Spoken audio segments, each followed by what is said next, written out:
Kalau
di bagian leher lu cina tuh leher asam leher, cuy. Jaga.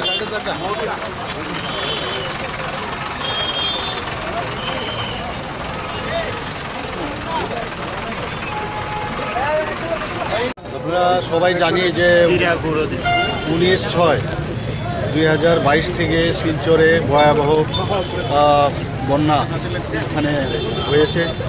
তো সেখানে যারা বন্যা দুর্গতদের সাহায্যের জন্য ত্রিপুরা সিভিল সার্ভিস অফিসার্স অ্যাসোসিয়েশনের পক্ষ থেকে প্রায় 10 লক্ষ টাকা সমস্ত যে খাবার, বিশেষ করে শুকনো খাবার, সেগুলো ওনারা পাঠিয়েছেন।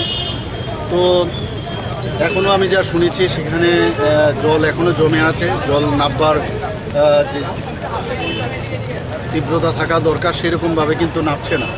তো যাই হোক, আমি Tripura civil service officers association এই যে একটা বন্যার্থদের জন্য, যারা দুর্গতদের জন্য যে সাহায্যের হাত বাড়িয়ে দিয়েছেন, এর জন্য ওনাদেরকে আমি ধন্যবাদ দেব।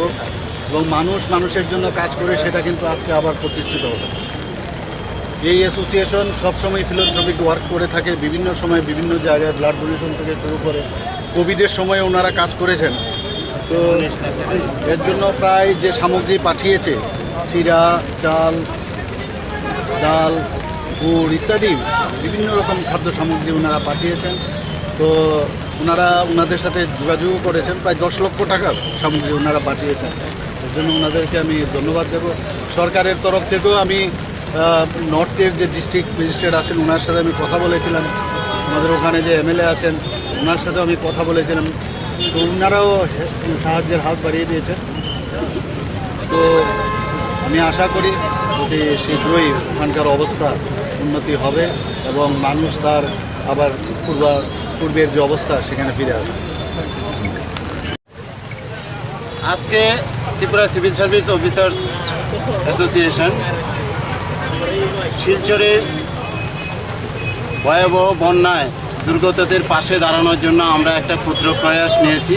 যে ওইখানে আমরা কিছু খাদ্য সামগ্রী পাঠিয়েছি, যার মূল্য প্রায় 10 লাখ টাকা হবে। আমরা এখানে দিয়েছি চাউল দিয়েছি, ডাল দিয়েছি, চিরা দিয়েছি, গুড় দিলাম, বেবি ফুড দিলাম, বিস্কিট, কেক, ওইগুলি আমরা দিয়েছি। আমরা এটা আমাদের প্রথম পর্যায়ের পাঠালাম। আমি ওইখানকার অ্যাডমিনিস্ট্রেশনতে কথা বলেছিলাম যে ওরা কি চায়। তো বললো যে খুব ভয়াবহ অবস্থা, আপনারা খাদ্য পাঠাতে যদি ইচ্ছা করেন তাহলে খাদ্য পাঠান। তাই আমরা রাতারাতি ডিসিশন নিয়েছি যে ঠিক আছে আমরা পাঠাবো।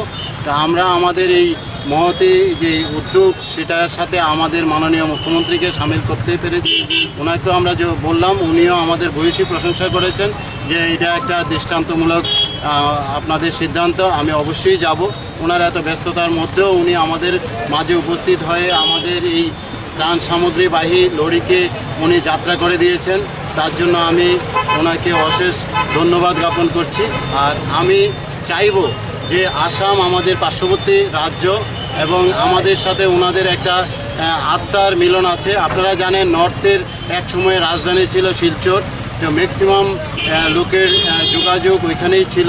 তো আমাদের আত্মার সাথে ওনাদের আত্মার একদম মিল। তো সেই ক্ষেত্রে আমরা যদি পাশে থাকতে পারি তাহলে এটা হয়তোবা একটা চিরদিনের একটা সম্পর্ক থাকবে, তার জন্য আমরা এই কাজটা করেছি।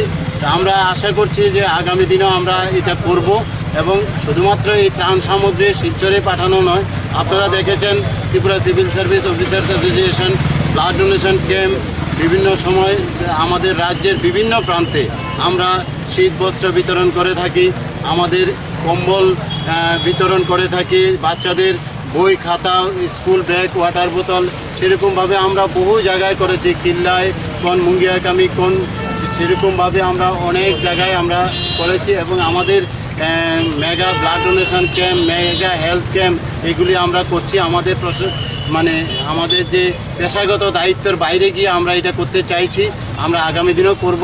তবে শিলচরে আমরা এর আগেও সাথে সাথে আমরা পাঠাতে পারতাম, কিন্তু পাঠানো খুবই দুষ্কর ছিল, রাস্তাঘাট ভালো ছিল না, জল পুরা ছিল। এখন রাস্তাটা একটু খুলেছে, তার জন্য আমরা একটু দেরিতে হলে পাঠাতে পেরেছি, কারণ এখন জলটা একটু একটু নামছে, যেই পরিমাণে নামার কথা সেই পরিমাণে কিন্তু নামছে না। আরেকটা জিনিস